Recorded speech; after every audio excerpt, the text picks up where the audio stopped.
Jacksonville Jaguars fans, welcome into Duval Daily, presented by GenJag.com. I'm Jordan DeLuga. Thanks so much for being here Monday, August 18th. As you know, we've been covering this trade between the Jaguars and the Saints, but I wanted to go back to the game because normally all of our content for a day or two after the game is about the game, not about a trade that's made between the two teams that we're playing. So right now we're taking a look at the Jaguars defense against the Saints. Now, over analyzing preseason schematics can be folly, but we're going to do a little bit of looking at what Anthony Campanile was dialing up, how the players were executing, all that good stuff, because y'all are crazy Jaguars fans, and that's what we're doing here. So really appreciate y'all being here. If you enjoy the content, please like and subscribe.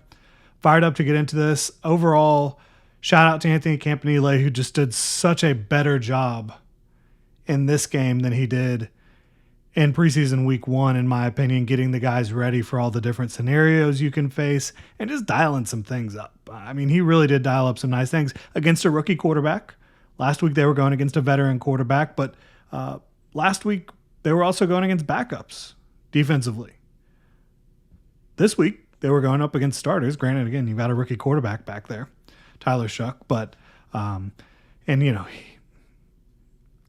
the jury's still out, but I'm not putting all my money on Tyler Shuck hitting in New Orleans, but they do have some talented players on that offense. So good job by the Jaguars defense. The players that are like actually going to make the 53, thought Campanile did a really good job with it. We're going to dive into the first two drives because that's where the starters were really in heavily, and then kind of offer some notes after that as well. So Devon Hamilton, first play, blew up a run, got easily into the backfield, overpowered his man, and kind of threw off the tempo of the run, ate up a couple gaps. Lacey got blown off the ball a little bit, but he recovered quickly, and then he and Trayvon were able to stuff the runner who got displaced by Devon Hamilton. So that was a really good run play. The first throw that Tyler Shuck had in the game got them a first down, and it was just like a bang-bang quick hitter against a zone coverage. So there's really nothing negative to say about that. I thought that the spacing was solid. I thought that they were right where they needed to be. It was just like sometimes in a zone coverage, when you've got a quick hitting play like that, it's just going to be a complete pass and you just live to fight another down, and that's okay. Because shortly after that, the Jaguars defense really just locked it down. Dewey Wingard had a sack. The Jaguars brought 5. It wasn't like a crazy blitz. They brought 5 guys, but the Saints protection rules just completely broke down. You had the tackle trying to take Josh Hines-Allen, who was heading inside, and then the guard had to try to backtrack behind the tackle to take Dewey, and it was just a mess. And Dewey easily got a sack. The protection rules for the Saints completely broke down. I think that was, kudos to Campanile, because when he's been dialing up safety blitzes, they've been working a lot. Safety and nickel blitzes have been really effective for him, both in practice and in games. You saw that a couple times in this one. But overall, I think that the Saints could have done a much better job trying to handle that than they did. I think they might have some problems on the right side of their offensive line there. On the intentional grounding, the game up front was on the defensive right side again, so it was like right after that sack by Dewey. You had a game up front with Trayvon Walker. He gets inside of his man, the right tackle, and then he smashes the guard and then hits upfield, and Smoot loops outside. They meet at the quarterback, and obviously Shuck just had to dirt it or take the sack. He probably should have taken the sack, but he dirted it, and it ended up being a grounding. So that was a really nice execution. Loved the way they handled that. Again, probably could the Saints' right side of the offensive line have done a better job potentially, but you forced a punt on that drive. You did a really good job overall for the Jaguars defense. Again, you can only control what you can control, and I thought they did a good job there. They were buttoned up. Second drive, you had Ventrell Miller matched up with Rashid Shaheed. That's bad news. You don't want to see that. But he did give it his all, diving to try to get a pass breakup. Wasn't successful, but wasn't a big deal. It was a short completion anyways. And a lot of the Saints stuff was quick hitting. So that's something to keep in mind. You're not always going to get a ton of pass rush production against an offense that's trying to get the ball out quickly. But overall, the Jaguars defense did a really good job against that offense, even though they were getting the ball out quickly. They weren't really matriculating the ball down the field, as they say. I will say, though, Josh Hines-Allen was getting a lot of push in this one. On this second drive, he was getting push on Shook on the Ventrell Miller completion to, where Ventrell Miller was in coverage of Shaheed. That's just another play. You'll live with it. It's not a big deal at all. Short completion. You'll give them that. The next run play, Josh Hines-Allen destroyed a block, got to Kendre Miller, but Kendre Miller was a little slippery yesterday. Ventrell was able to finish him off. And I will say that even though Kendre Miller was kind of breaking some tackles, and he's very flexible, good contact balance, pretty explosive, nimble player. So he was breaking some tackles, making some forced missed tackles, but it didn't really matter much because they were flying to the ball. They were swarming to the football, and that's what you want to see.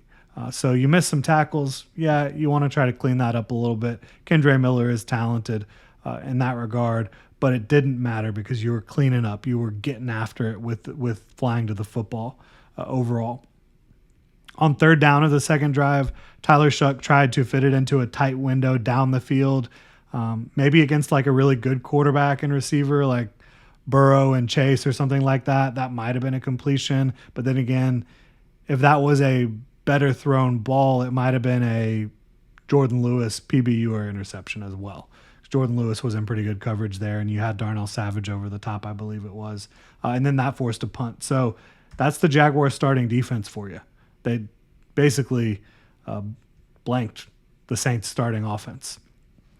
Devin Lloyd, he stayed out there with the backups and played a lot of special teams. You can take that as you will. But you also saw Andrew Wingard and Darnell Savage out there with the backups a lot. So those three players on the second and third level of the defense, they have something to prove. Does the coaching staff just want to see more? I don't know. I really have no clue how safety's going to shake out, like with the back end of that roster.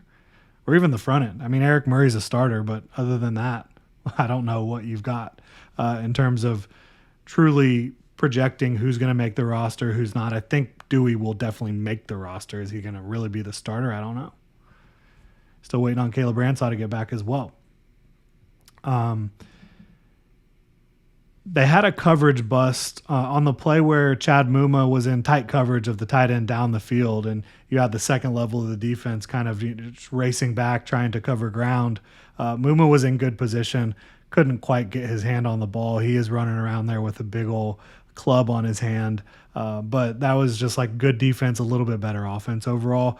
But Tyler Shough, had he looked to the left side of the field against that cover three, I think Braswell was out of position, and there was a deep over that could have maybe gone for 6. Definitely would have been a huge play.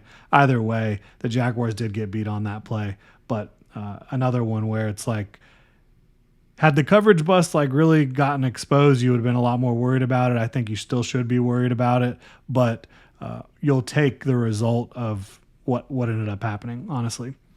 Chris Olave, he made Christian Braswell look silly on one play. He made Dontre Prince look silly on another play. Had a play where his speed was way too much for Darnell Savage. So Chris Olave giving your backups a hard time, that's not a big surprise overall. I thought, again, I mentioned Kendrell Miller forced way too many missed tackles, and that kept popping up, but they were swarming to the ball, so again, it didn't matter as much. The cover one double A-gap blitz, I loved that. That led to the DeJuan Smoot sack, second straight week with a DeJuan Smoot sack, and that was just a thing of beauty on third down, forced a punt. That's exactly what you want to be dialing up and executing on third down, things like that. Ventrell Miller was getting pushed. Jack Kaiser was coming around, looping. And so Tyler Shough has nowhere to go, nowhere to step up, and Smoot's able to finish it off. Thought overall for the defense, it was coached well. A lot of guys played well. A couple guys who didn't play very well, in my opinion, were Christian Braswell and Danico Slaughter. They both struggled in coverage. They weren't necessarily like getting burnt consistently. Like they were pretty close, but close doesn't count when you're playing NFL defense. When you're trying to cover against NFL receivers, against NFL quarterbacks, it's not good enough. You got to be able to make plays on the ball. You got to be able to lock it down. And I didn't think those guys were able to do that well enough. At linebacker, I thought Ventrell Miller and Branson Combs really popped. Combs is obviously a super long shot for their roster. Devin Lloyd made some good plays too. He popped Kendre Miller's helmet off in the backfield. That was a nice run defense play. But Ventrell was really playing with a lot of intensity. So was Branson Combs. I thought BJ Green played with a lot of intensity and was disruptive for the second straight week. So good to see him, competing to try to make the back end of the roster. I don't know if there's a spot for him or not, but overall, he's out there showing why the Jaguars brought him as an undrafted free agent. Excuse me. You got to give that shout out to Kenny H. Lovely, who hasn't been here very long, was signed due to injuries at the cornerback position, jumps her out at the end of the game, should have sealed the game for the Jaguars basically, but the offense gave the ball back very quickly, and then the Saints go down and score a touchdown. Danico Slaughter struggling in coverage, kind of getting beat all over the place, but that's how it goes. And we've talked about what happened on offense, but we'll go back over the offense tomorrow morning as well, or at some point tomorrow. The Jaguars do have practice tomorrow, so we'll be out there. But we will go over kind of like the offensive takeaways from yesterday's game as well tomorrow. And again, just shout out to Anthony Campanile. I thought he did a much better job in this one, getting his guys ready and being able to dial some good things up. And as far as adding our guy Colin Saunders, I think that's a good addition. As I've said, competition on the defensive front. I don't. If he's just supposed to be a guy that can stuff the run for you and eat up blocks, I really do think that Devon Hamilton and Austin Johnson are doing a good job of doing that themselves. So it's going to be an interesting competition, certainly, in my opinion, on the back end at defensive tackle and maybe at the front end. I think both Devon and Austin Johnson are doing a good job against the run. So that'll do it. Good defensive performance, couple duds on the back end, guys that might not make the roster, didn't have great games, but you'll take that in the preseason. Would have liked to have won it. I think that's more on the offense than the defense. I do. Again, really appreciate y'all being here. If you enjoy the content, please like and subscribe. Y'all have a good one.